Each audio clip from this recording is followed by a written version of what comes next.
kita ke masjid. Ini sebuah yang paling sulit dilakukan oleh kaum munafik adalah untuk sholat subuh berjamaah.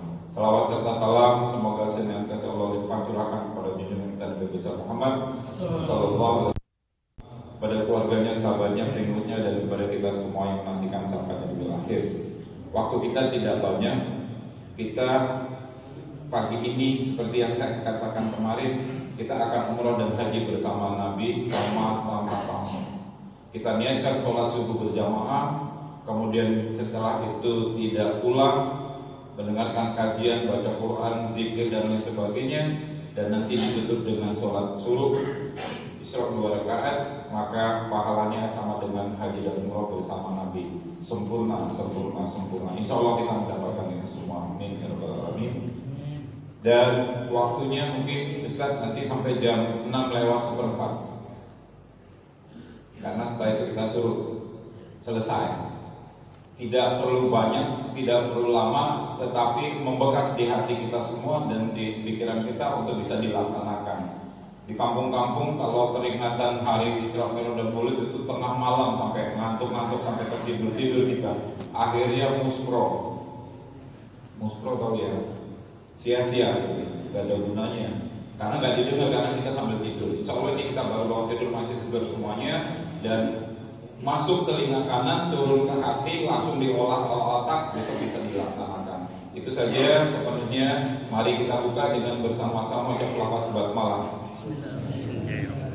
Selanjutnya saya serahkan kepada Dr. Afandi. Silakan.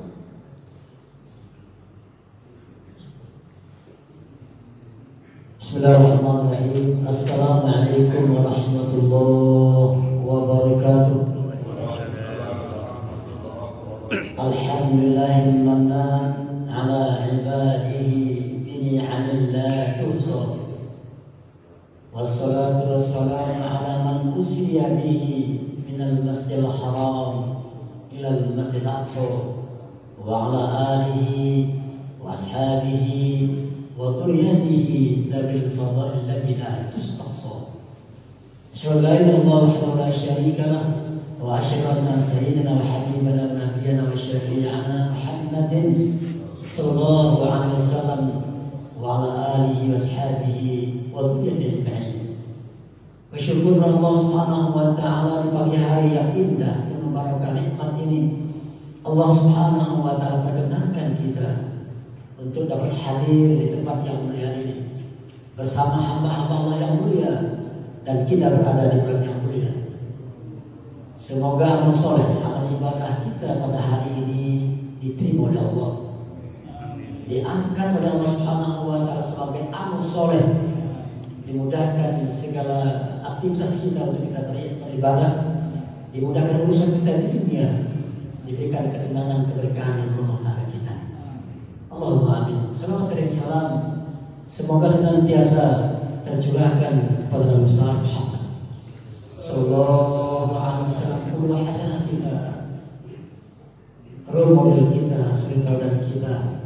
Bersyukur sekali kita tidak jadi kita manusia seperti ini tanpa tujuan ajaran kita Muhammad. Ini semua tentu merupakan hidayah Allah. Tak lupa saya ucapkan ta'zim kepada Ketua Takmir Masjid Darul Muslimin, kepada Bapak Ibu jamaah salat subuh Masjid Darul Muslimin, dan kita semua. Semoga Allah Subhanahu wa taala senantiasa berikan hidayah kepada kita. Bapak Ibu, jika bukan kena hidayah Allah, jika bukan kena petunjuk Allah, niscaya kita tidak ada yang berada di tempat ini. Justru kena hidayah Allah Subhanahu wa taala, kita berada di tempat yang mulia ini. Bukankah kita lihat ada orang mudah melangkah untuk pergi ke tempat yang jauh, mudah untuk membelanjakan harta untuk pergi ke tempat yang jauh. Contoh ketika keluar negeri, atau tempat-tempat yang jauh di negeri kita semuanya. Tetapi ketika melangkahkan kaki yang hanya sekian meter untuk menuju Allah, begitu terasa jauh. Ketika manusia begitu enggan mereka mengeluarkan sebagian hartanya di jalan Allah untuk ngaji, musola, untuk pengajian fakir miskin, orang-orang yang terlantar, sukar rasanya. Tetapi kalau untuk yang lain begitu mudah. Kenapa? Kena hidayah Allah.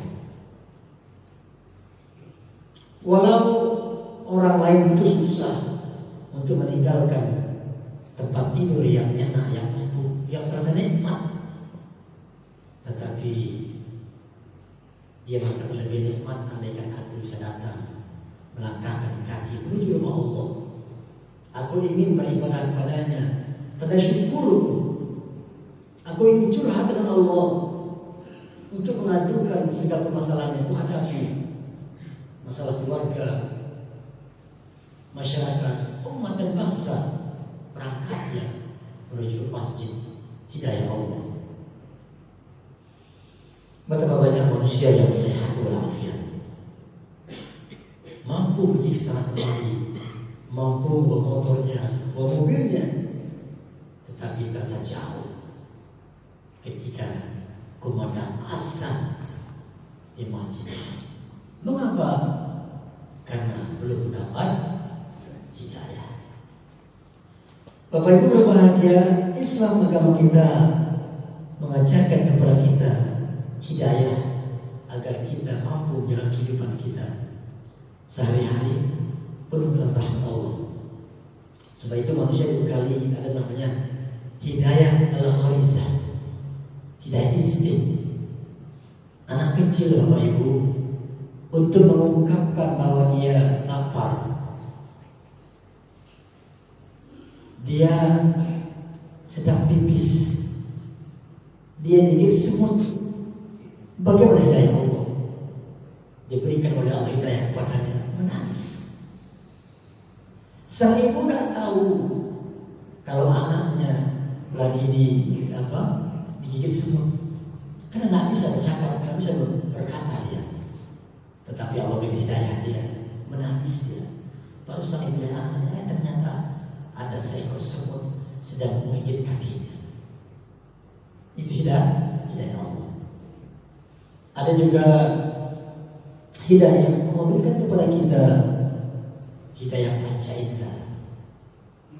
Kita diberi mata, diberi telinga, diberi pendengaran, penciuman, untuk kita bisa membedakan, oh ini kurang baik, yang ini kurang pantas, yang ini patut dilakukan dan yang ini ditinggalkan. Panca indera kita terlihat. Itu juga hidayah Allah. Melihat wajah-wajah jamaah salat muslimin, mendengar bacaan imam, begitu indah sekali Allah. Betapa hati tentram, itu hidayah Allah. Ada lagi hidayah akal. Ketika panca indera melihat, wah itu baik, itu sungguhnya sangat pantas dilakukan. Oh itu kurang baik untuk didengar. Akan merekam bahwa hidayah Allah Subhanahu wa Ta'ala bagi orang yang berakal, ia pasti memikirkan sesuatu yang pantas untuk dirinya, keluarga, masyarakat, bangsa. Jadi akal juga merupakan hidayah Allah. Tetapi hidayah gharizah, al-jawarih, panca indera, wal aqlu la yakfi.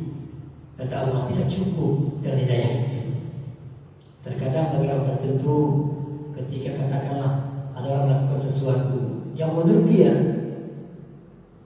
boleh-boleh saja. Contoh ketika anak muda meninggalkan sholat, dia bersama katakanlah teman wanita, dia akan boleh-boleh saja. Kenapa dia akan tidak mengganggu orang, tidak merugikan orang? Akal mengatakan sesungguhnya ini kurang baik. Bukankah menikahi ia bukan istri? Bukankah ini memalukan keluarga orang tua adalah ayah bunda? Tetapi kenapa tidak bisa ditinggalkan? Nah, disinilah peran hidayah agama.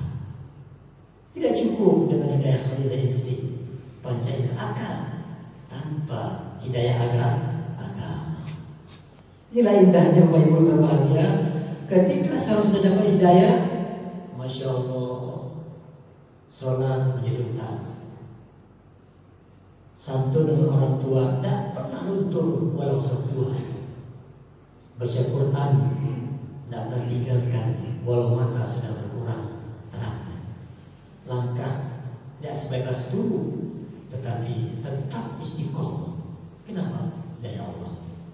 Bapak Ibu berbahagia, saya ingin bertanya, apakah permintaan manusia yang senantiasa diminta kepada Allah oleh kita? Ini sebelum kita Isra dan Mi'raj. Ini pembuka. Apa yang kita minta Bapak Ibu kepada Allah? Dan permintaan itu sama waktu kita minta, sama hari, sama waktu. Semua kita minta itu. Ini biar namanya, memang sudah bangun memang. Tapi biar lebih bangun freshnya itu lebih ini Pak ya. Apa kira-kira Bapak Ibu? Minta ampunan dari Allah, kemudian bahagia dunia akhirat. Minta ampun kepada Allah, bahagia dunia akhirat. Yang terakhir husnul khatimah. Itu doa-doa kita semua yang doa yang sering kita juga lanjutkan semua. Tetapi ada lagi permintaan yang sama permintaan kita Pak. Ada orang saleh. Alhamdulillah dia senantiasa beramal saleh. Semua amal sudah dilakukan. Ada orang berharta. Dia barangkali dari segi harta dia tidak minta banyak dari harta. Tetapi ada satu doa yang sama, yang kaya, yang miskin, orang saleh, orang berpendidikan, orang yang rendah pendidikan, itu juga tidak yang diminta. Berkah dan hidayah. Itu dia. Hidayah. Petunjuk. Bukankah bagi seorang muslim ketika dia sholat wajib membaca surat Al-Fatihah? Tidak sah sholat seorang andaikan dia melupakan surat Al-Fatihah. Dia boleh saja tinggalkan surat yang lain selain Al-Fatihah. Kenapa sunnah? Tapi Al-Fatihah kata Nabi, la sholata. Tidak ada sholat bagi orang yang tidak membaca Al-Fatihah. Di dalam surah Al-Fatihah itu apa? Ihdinas siratal mustaqim. Ya Allah, bimbing ya Allah. Pimpin ya Allah, tunjukkan kami ke jalan yang lurus. Hidayah ya Allah. Dan hidayah Bapak Ibu itu mutlak milik Allah. Manusia tidak kuasa. Hak prerogatif Allah untuk memberikan orang itu hidayah. Diterangkan dalam riwayat ketika Rasulullah Muhammad SAW saking sayangnya dan saking kasihnya kepada pamannya Abu Thalib ketika beliau masih hidup, semasa hidupnya beliau begitu menjaga Nabi. Beliau begitu semangat membela Nabi, namun pada akhirnya terkadang sebuah riwayat tidak mampu mengucapkan kalimat Muhammadun Rasulullah tapi syahadat. Padahal siapa Abu Thalib? Nabi, dekat dengan Nabi. Bahkan siapa saja yang mengganggu keponakanku ini, maka aku lawannya. Begitulah ceritanya Abu Thalib dengan keponakannya yaitu Rasulullah SAW. Namun akhirnya satu riwayat mengatakan belum bisa beliau mengucapkan kalimat tauhid itu. Innaka la tahdi man ahbabta, kata Allah. Sesungguhnya kau Muhammad tidak bisa memberikan hidayah kepada seorang walaupun orang itu kamu kasih, engkau cintai. Begitulah hidayah itu milik Allah. Bapak Ibu yang berbahagia, oleh karenanya Nabi mengajarkan satu doa agar kita senantiasa diberkahi oleh Allah Subhanahu wa taala. Allahumma inna nas'aluka huda wat-tuqa wal-'afafa wal-ghina. Doa dari Muhammad SAW, 4 permintaan Nabi. Allahumma inna nas'aluka al-huda, ya Allah berikan petunjuk ya Allah. Wat-tuqa, dan ketakwaan ya Allah. Bapak Ibu, kita berada di tempat ini saat ini kita sholat berjamaah, kemudian kajian ini dalam rangka kita menuntut bertakwa. Artinya apa? Takwa itu membangun kedekatan dengan Allah. Apa saja? Baca Quran, ya zikir, silaturahim, muzakarah bersama. Itu semua merupakan cara kita untuk membangun kedekatan dengan Allah Subhanahu wa taala. Itu takwa. Kemudian waktu wal afaf, juga permintaan kita yang ketiga akan kita diminta oleh Allah Subhanahu wa taala kesucian, jauh dari hal-hal dosa, jauh dari hal yang melalaikan kita dari Allah Subhanahu wa taala. Kemudian yang keempat, wal ghina, kecukupan dari harta kekayaan. Jadi 4 doa Nabi Muhammad SAW kita. Semuanya Bapak Ibu, Nabi kita Muhammad bukankah semua sudah ada? Sudah cukup, sudah ada semua bagi Nabi. Tapi beliau mengajarkan kita ayat dan hidayah itu untuk kita umatnya supaya kita mengamalkannya. Bukan karena Nabi sudah berhidayah. Nabi Muhammad SAW insan yang paling bertakwa. Nabi Muhammad paling suci, paling bersih dari segala perkara dosa. Dan Nabi Muhammad SAW orang yang kaya segala-galanya. Tetapi ini semua disampaikan yaitu untuk umatnya. Jadi doanya Bapak Ibu, habis ini kita panjatkan kepada Allah.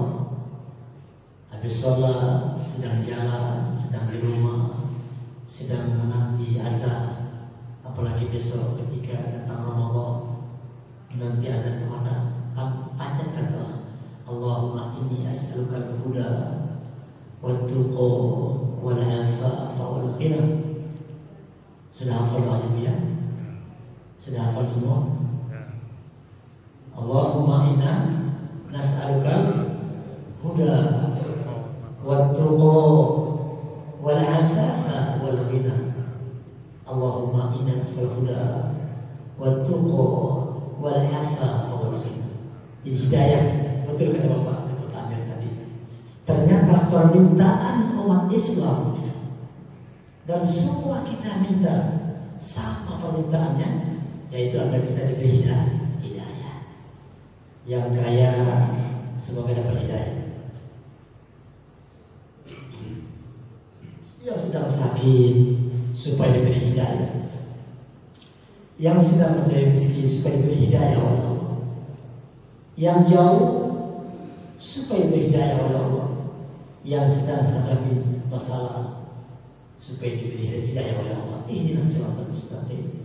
Sebab itu Bapak Ibu berbahagia ketika seorang sudah mantap ibadahnya, senang dia berjamaah, senang berzikir, senang berinfak, bersedekah, senang dia bermuzakarah.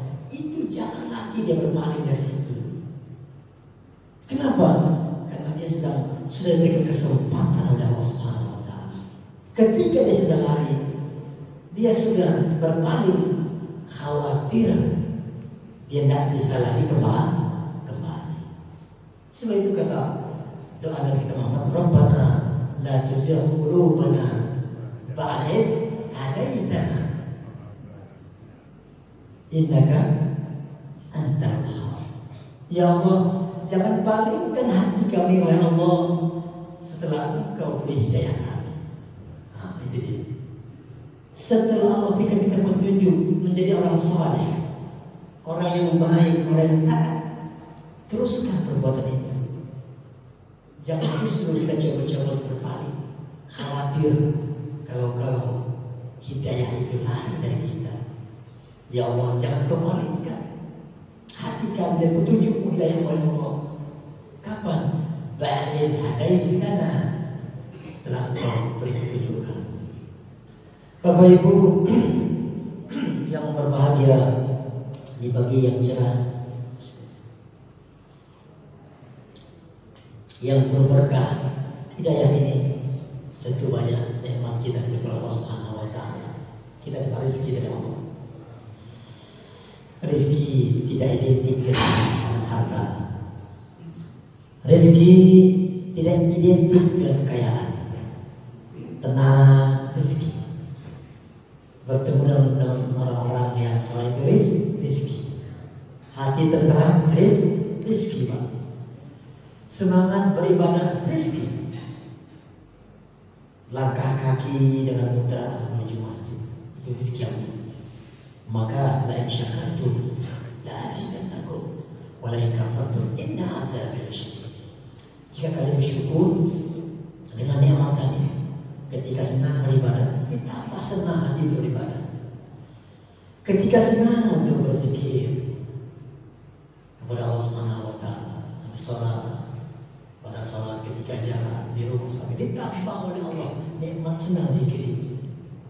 Ketika semangat untuk membantu yang lain, saudara kita, adik kakak kita, sepupu kita, jiran tetangga kita, ditambah oleh Allah gerak akal untuk membantu orang. Tulis rezeki Allah. Jadi rezeki itu tidak identik dengan harta yang berlebihan. Banyak rezeki Allah berikan kepada kita. Maka pada hari ini sungguh luar biasa. Di antaranya adalah rezeki kita dapat sholat berjamaah. Sholat subuh. Kata Nabi SAW, man sholat isya jama'atan maka annama sholat sebagai orang yang sholat isya secara berjamaah, maka kata Nabi, orang itu seolah-olah melakukan sholat sampai tengah malam, nisful lail. Dan man sholat subhi jama'atan maka annama sholat lail kullah. Barang siapa yang sholat subuh berjamaah, maka kata Nabi, seolah-olah ia sholat sepanjang malam. Masya Allah, kita semua ini diberikan oleh Allah ganjaran sholat sepanjang malam apa? Habis sholat maghrib sampai subuh nanti, itulah ganjaran kita pada subuh pagi. Nabi tidak pernah dusta. Begitu Nabi menyampaikan dalam sabda dalam hadis yang sahih. Kemudian kata Nabi, man sholat bardai dakhala jannah. Orang yang melazim sholat dua bardai, dua dingin, kata ulama hadis, dua dingin antara subuh dan isya secara berjamaah, maka dakhala jannah, surga bagi mereka. Ukurnya apa?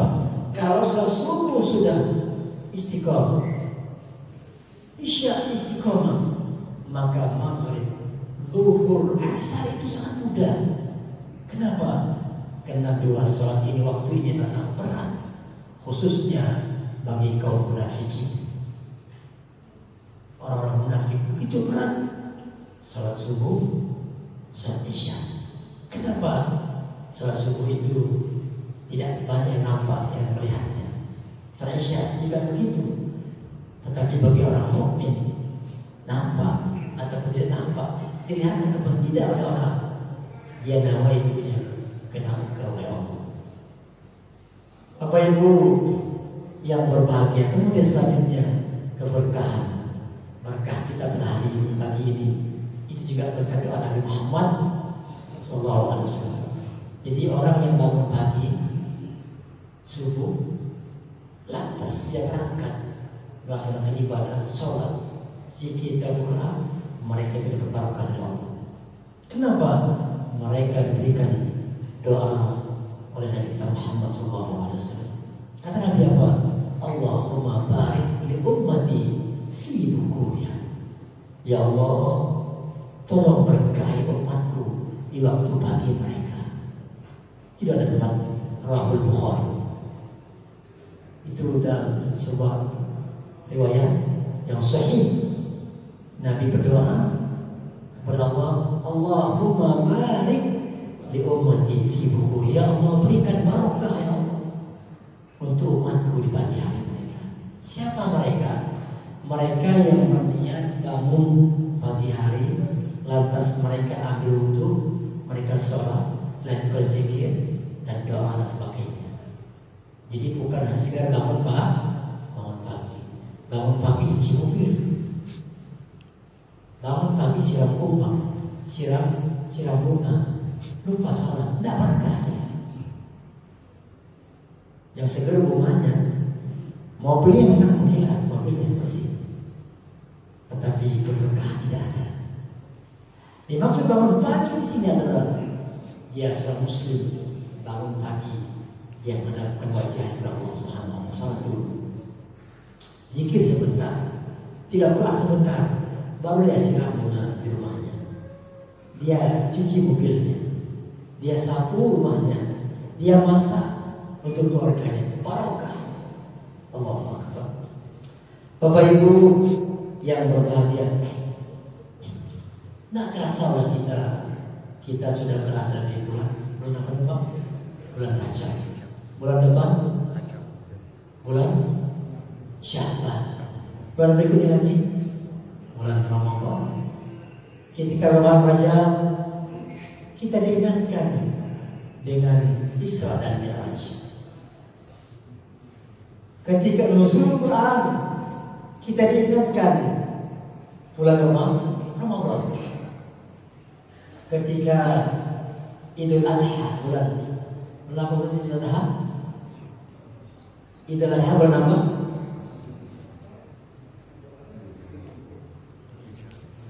Zulhijjah kita diingatkan hari raya Kurban. Bulan Syawal kita diingatkan zakat fitrah dan salat Idul Fitri. Bapak Ibu berbahagia, subhanallah, pagi hari ini kita diingatkan oleh Allah Subhanahu wa Ta'ala tentang Nabi kita Muhammad sallallahu alaihi wasallam Isra Mi'raj. Maka kata Allah Al-Quran, A'udzu billahi minasyaitonir rajim. Bismillahirrahmanirrahim. Subhanalladzi asra bi'abdihi laylan minal masjidil haram إلى المسجد الأقصى الذي باركنا حوله لنريه من آياتنا إنه هو السميع البصير. Sadaqallah. Allah memulai ayatnya Subhan, Maha suci Kau ya Allah.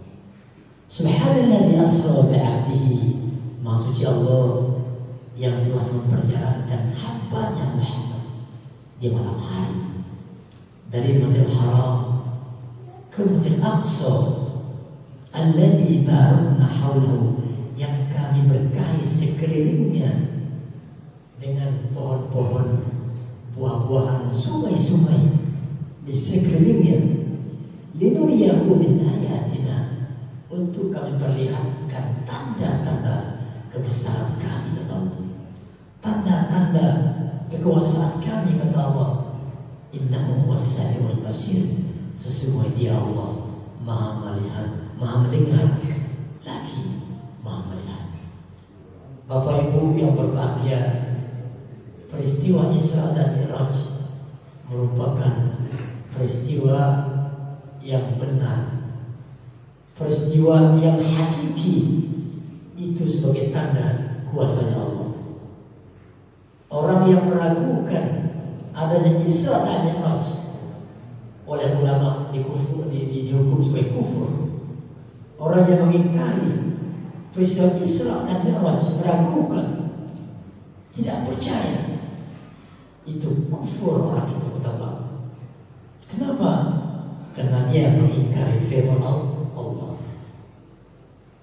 Semua yang difirmankan oleh Allah Subhanahu wa Ta'ala tidak pantas, tidak boleh kita ingkari. Kenapa? Karena itu adalah perbuatan Allah. Isra dan Mi'raj dari Al-Haram ke Masjid Al-Aqsa itu Isra. Sedangkan Mi'raj dari Al-Aqsa ke Sidratul Muntaha itu dalam Mi'raj. Itu dilakukan Nabi itu di pertengahan malam, sedangkan subuh Nabi sudah ada lagi di kota Makkah. 7 langit Bapak. Ada 7 langit, 7 langit. Sab'a samawatin tibaqa. Jadi langit ini ada 7 lapis. Ya Rasulullah kan itu. Alladzi khalaqa sab'a samawatin tibaqa. Kami telah jadikan dengan 7 lapis langit. Dan Nabi diperjalankan oleh Allah di pertengahan malam dan sholat subuh sudah ada lagi bersama para sahabat. Kata Nabi tadi malam, saya Isra dan Mi'raj. Mendengar Abu Bakar, aku percaya pada Muhammad. Diceritakan kepada istrinya, tadi malam aku Isra oleh Allah dan Mi'raj kan. Menuju Sidratul Muntaha, aku percaya pada Muhammad. Sesungguhnya engkau orang yang sangat terpercaya, Al-Amin. Tetapi ketemu lagi orang lain, Abu Jahal, Abu Lahab, kawan-kawannya. Muhammad sudah berdusta. Adakah masuk akal langit yang ke-7 sampai langit ke-7 bahkan Sidratul Muntaha berjalan hanya pertengahan malam dan pagi sudah ada berkata kita? Ini menunjukkan manusia itu sudah ada sejak dahulu Bapak. Ada yang kafir, ada yang mukmin, ada yang percaya, ada yang tidak. Sudah ada sejak dahulu. Ada kelompok Abu Lahab, ada teman-temannya Abu Bakar, sudah ada. Maka beruntung kita menjadi orang-orang yang percaya. Ini kuasa Allah. Maka hikmah yang pertama dari peristiwa Isra dan Mi'raj adalah menunjukkan betapa kuasanya Allah. Bapak Ibu, kuasa Allah itu tidak terukur, tidak bisa dibandingkan dengan makhluknya Allah. Ya, Nabi Muhammad SAW lahir dalam satu riwayat dan kuasa Allah. Begitu Nabi lahir ibunya, Nabi bersin. Nabi bercakap Alhamdulillah. Maka malaikat menjawab ya Alhamdulillah. Itu satu riwayat. Nabi begitu lahir ke muka bumi dari rahim ibunya, Nabi langsung bersin Alhamdulillah. Maka dijawab oleh malaikat ya Alhamdulillah. Bagi Allah apa? Mudah bagi Allah. Walau akal manusia menolaknya, tetapi ketika Allah sudah berkehendak, sudah pasti akan terjadi. Apapun yang mustahil bagi manusia, mudah bagi Allah. Ketika Romawi ketika itu begitu kuasanya, tidak mampu ditaklukkan oleh bangsa negara manapun. Tetapi turun ayat surat Ar-Rum. Ar-Rum itu Romawi. Romawi itu mana Pak ya? Italia Pak. Ketika itu adidayanya sama Nabi Romawi. Tetapi kata Nabi, tidak lama lagi kalian akan meruntuhkan mereka. Ghulibatir Rum, fa'innahum min ba'di ghalabihim sayaghlibun. Mereka sedang berkuasa hari ini kata Allah. Tetapi tidak lama lagi mereka runtuh. Bid'a sini. Dalam suri ayat setelah Nabi berkata demikian 9 tahun Romawi langsung runtuh, hancur, berkecai, dan Islam tersebar luas ketika itu. Apa kuasa Allah?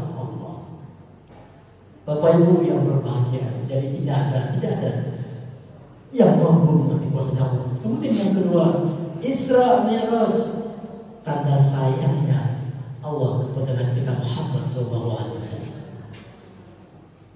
Dalam tafsir surat Al-Isra ini, ulama tafsir mengatakan Subhanalladzi asra bi'abdihi.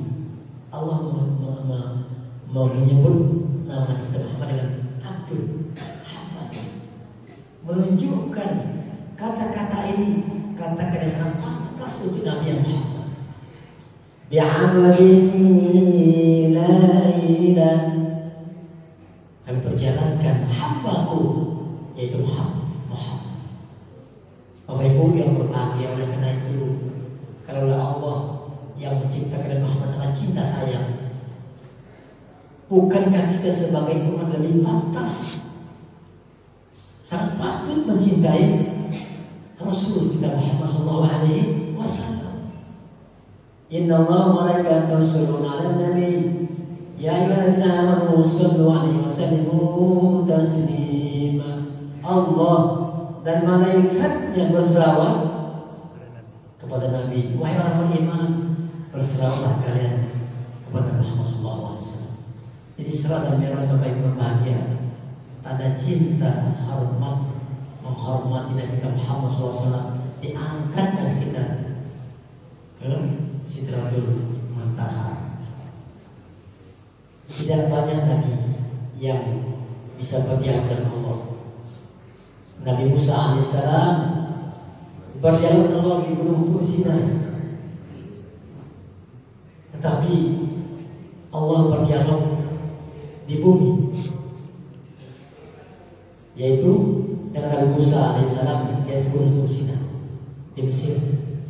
Setelah itu di Al-Quran surah At-Tin, Wat-tini wa-zaitun wa turi sinin wa hadzal baladil amin wa turi sinin. Tur Sinai, tempat Nabi Musa alaihissalam bermunajat bertemu Allah, berdialog dengan Allah. Tapi Nabi Muhammad SAW bertemu Allah, berdialog dengan Allah di atas langit yang ketujuh, Sidratul Muntaha. Bukankah insan yang paling mulia, bahkan Sayyidul Anbiya wal Mursalin, Nabi kita Muhammad sallallahu alaihi wasallam? Tentu bagi kita adalah ini merupakan mukjizat. Isra dan Mi'raj merupakan mukjizat yang agung, tidak bisa manusia lain melakukannya, melainkan hanya orang pilih Allah Subhanahu wa Ta'ala. Mukjizat apa Bapak Ibu? Apa itu mukjizat? Sering kita mendengar begitu, melihat satu pemandangan yang indah, kita akan mengatakan sungguh ini mukjizat. Melihat orang yang sangat cerdas, sangat pintar, Masya Allah, ini semua mukjizat. Merubah satu tempat yang tadinya kumuh, tiba-tiba dirubah menjadi tempat yang tertata rapi, bagus, indah. Waduh, ini mukjizat. Benarkah demikian? Tidak betul. Mukjizat itu hanya diperuntukkan untuk para nabi dan rasul saja. Hanya keadaan kita ini tidak bisa memberi kata-kata kagum, tapi katanya apa ya, kata kagumnya itu udah dipilih mukjizat. Padahal semua itu adalah kalimat, kata-kata yang sangat pantas untuk diberikan pada nabi dan rasul saja. Kan mukjizat itu artinya melemahkan Bapak Ibu. Sedangkan secara etimologi, mukjizat itu adalah kejadian luar biasa, peristiwa luar biasa yang terjadi pada diri Nabi dan Rasul untuk membuktikan kenabian Rasul mereka saat mereka didustakan, saat mereka ditantang, saat mereka diragukan, maka muncullah mukjizat itu. Nabi Musa alaihissalam, apa mukjizatnya? Tongkatnya bisa berulang tahun. Tongkat yang bisa berubah menjadi ular. Nabi Isa alaihissalam, mukjizatnya bisa menghidupkan orang sedang meninggal dari Allah, bisa menyembuhkan penyakit kusta, apalagi corona. Kusta ada obatnya. Bagi Nabi Isa alaihissalam, corona sangat mudah saja, atau penyakit lain. Nabi Yusuf alaihissalam, mukjizatnya apa? Nabi Yusuf alaihissalam, mukjizatnya tampan itu bagian Al-Quran sedangkan mukjizatnya adalah bisa menampilkan mimpi. Mana mukjizat itu semua mana? Maka kata ulama, mukjizat tidak ada dua. Ada namanya hissiyah, ada yang maknawi yang akliyah. Mukjizat nabi-nabi yang lain sebelum Nabi Muhammad SAW itu hissiyah. Artinya apa? Yang dapat dinampak oleh panca indera manusia, bisa diraba, bisa dilihat, tapi sifatnya sementara. Kapan? Ketika para nabi pemilik mukjizat masih hidup saja. Ketika mereka sudah meninggal, maka mukjizat itu ditarik oleh Allah Subhanahu wa Ta'ala. Contoh tadi itu mukjizat Nabi Musa tadi, Pak. Tongkatnya berubah, bisa membelah lautan. Saya tidak bisa bayangkan kalau masih ada mukjizat itu memudahkan antara batu benih dengan perang itu. Selanjutnya itu panggil Nabi Musa atau disewa tongkat Musa itu. Wahai Musa, tolong itu tongkatnya belah langit aku laut ini. Dari bakau sebelah perang itu sekali pukul langsung jadi tol. Tidak perlu rapat antara gubernur Lampung dengan gubernur Banten membicarakan berapa dananya, berapa waktu, siapa kontraktornya. Cukup dia belum dipukul langsung tol. Tetapi jadi sudah tidak ada Bapak. Itu kan terjadi dalam zaman Firaun. Nabi Isa akan menghidupkan orang sudah mati. Adakah manusia hari ini saya menghormati? Tidak ada. Kenapa? Mukjizat itu sudah ditarik oleh Allah. Karena Nabi Isa sudah tidak ada, sudah meninggal. Nabi Isa harus ditarik oleh Allah. Maka orang menghidupkan manusia tidak ada lagi. Begitu juga orang yang mengetahukan mimpi Nabi Yusuf alaihissalam, tidak ada lagi. Lalu Bapak, saya tadi malam mimpi saya pakai sumpah dan jubah. Habis itu saya disapa seseorang, nenek tua di tengah jalan. Lantas sang nenek tadi menasihatkan, tolong Bapak apa ta'wilnya? Ya mana ta'wilnya? Cuman benar atau tidaknya? Wallahu a'lam. Tapi Nabi Yusuf alaihissalam mampu mengambil itu. Mana dia? Sudah tidak ada. Karena Nabi Yusuf alaihissalam sudah wafat. Tetapi mukjizat dari Muhammad Al-Quran tidak pernah binasa, tidak pernah hilang, tidak akan musnah. Walau Nabi Muhammad sudah tiada. Inilah salah satu mukjizat Al-Quran yang menciptakan peristiwa Isra dan Mi'raj. Ada kawan-kawan Bapak Ibu yang meliput Nabi Muhammad ikut serta Isra Mi'raj. Datang wartawan, Muhammad katanya saya mau meliputnya, engkau bertemu Tuhan Allah. Masa mereka belanda? Tidak ada Bapak. Itu semua mukjizat diceritakan oleh Allah dalam Al-Quran. Maka Al-Quran adalah kitab yang penuh mukjizat. Bapak Ibu yang berbahagia, tadi Pak Ketua Takmir membatasi saya sampai jam 6 sampai jam 6:15. Waktu kita sekitar kurang 7 menit. Bapak Ibu yang berbahagia, maka sebagai bentuk tanda keimanan kita kepada Al-Quran, karena Al-Quran punya mukjizat, maka jangan pernah kita meragukan semua informasi Al-Quran. Jangan pernah ada di dalam hati kita meragukan informasi yang diberikan kepada kita, termasuklah peristiwa Isra dan Mi'raj. Nabi Muhammad SAW diperlihatkan. Linuriyahu min ayatina. Ketika sebenarnya diperlihatkan ada manusia, kata Nabi, aku diperlihatkan dia sedang mengetam tanaman dia, katakanlah mungkin padi, begitu namanya berakar, sudah tumbuh lagi.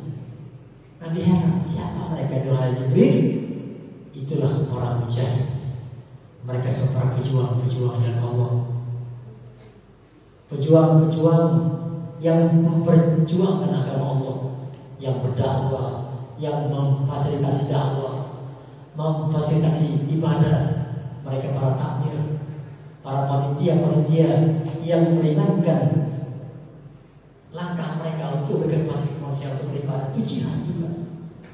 Itulah mereka para ustaz, para kiai, para ulama, para guru, para pencinta ibadah, itu para mujahid semua itu yang berjuang berimbang sedekah, yang mengatur badan, yang mengatur untuk umat ini bisa beribadah dengan Allah dalam sholat masjidnya. Mereka meluang waktu mereka, pikiran mereka untuk membina, membuat satu wadah supaya mereka bersatu. Itu jihad. Itulah mereka wahai Muhammad umatmu yang mereka senang berjihad itu. Mengetahui, melihat, sudah ada lagi. Mengetahui, sudah ada lagi. Yasra'una yawman wa yahsuduna yawman. Mereka mengetahui hari itu bertumbuh kembali. Ada lagi umat diperlihatkan oleh Allah. Mereka begitu tengah lautan, dilempar ke tanah api, kepala sampai pecah kepalanya. Begitu sampai di tepi laut, dilempar lagi ke tengah lagi mereka. Kemudian berenang lagi mereka menuju tepi, dilempar lagi sampai pecah kepalanya. Mana pula ya Jibril, kata Nabi Muhammad, siapa mereka Tuhan Jibril? Haula ilaini kata quluna as-salat. Itulah umatmu, gambar umatmu. Mereka di dunia sangat berat untuk sholat, dilempar oleh mereka.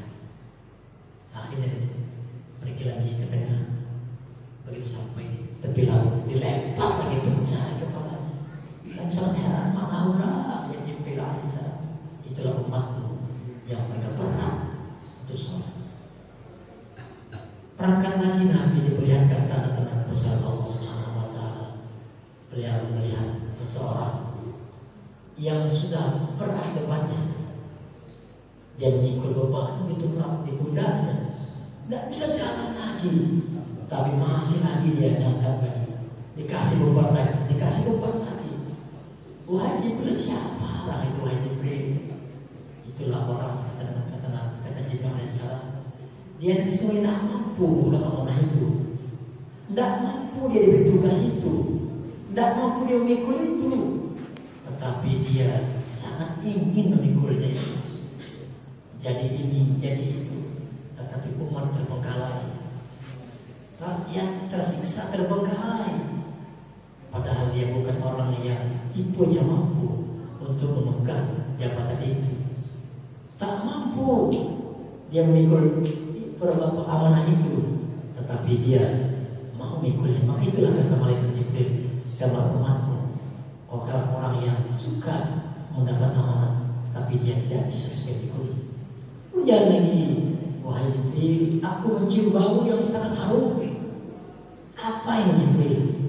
Kata Jibril alaihissalam, itulah gambaran seorang hamba yang soleh, kualitas soleh, yaitu Masyitah, yang istiqomah dengan keimanannya, ketaatannya. Walau diuji di istana oleh Firaun ketika dia menyisir rambut anaknya dengan mengucapkan kalimat tauhid itu Allah Subhanahu wa Ta'ala, maka Firaun menyiksanya dengan dimasukkan dalam kuali satu persatu keluarganya karena iman dan ketaatan Allah Subhanahu wa Ta'ala. Maka wani Masyitah itu ketika Nabi Isra dan Mi'raj.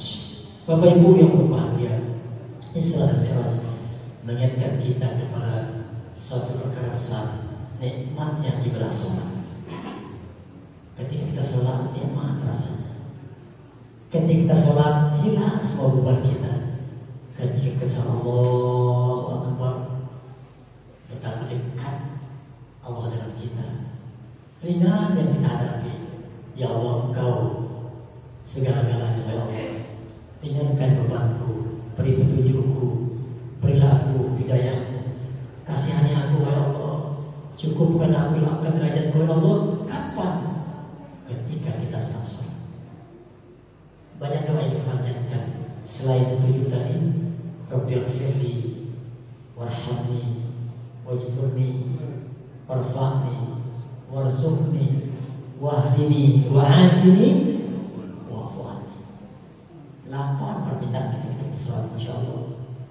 Maka ketika Nabi Islam Mi'rajkan, beliau pulang setelah menghadap Allah Subhanahu wa taala. Bapak-ibu berbahagia, ibadah-ibadah yang lain Allah sampaikan cukup melalui Jibril alaihissalam perintahnya. Perintahnya melalui Jibril alaihissalam. Tetapi ketika perintah sholat, Nabi disuruh oleh Allah untuk menghadap Allah sampai ke Sidratul Muntaha. Begitu mulianya sholat ini. Kenapa? Karena kata riwayat, as-sholatu manzilatus sholatu manzilatul ar-ra's bil jismi. Kedudukan sholat itu dalam ibadah-ibadah yang lain seperti kedudukan kepala bagi jasad manusia. Ketika kepalanya baik, kepalanya sempurna, maka insya Allah hidupnya, gerak langkah kita, kehidupan kita tentu dalam keadaan baik insya Allah. Begitu juga ketika sholat kita, amal ibadah sholat kita ini baik, sesuai dengan tuntunan, kita lakukan ikhlas karena Allah. Mudah-mudahan semuanya menjadi baik. Bapak Ibu berbahagia, demikian yang kami sampaikan. Mudah-mudahan Allah berikan rezeki Allah untuk kita, Dia berikan rahmat kepada kita dan petunjuknya kepada kita. Maka terasa nikmat hidup ini walaupun dalam keadaan apapun, terasa nikmat hidup ini walaupun situasi apapun, terasa nikmat karena kita diberi hidayah oleh Allah, dikendalikan oleh Allah Subhanahu wa taala, tetap dalam jalannya yang terbaik. Mohon maaf ada kata-kata yang kurang pantas. Allah Subhanahu pun aku boleh ada sebagai Assalamualaikum warahmatullahi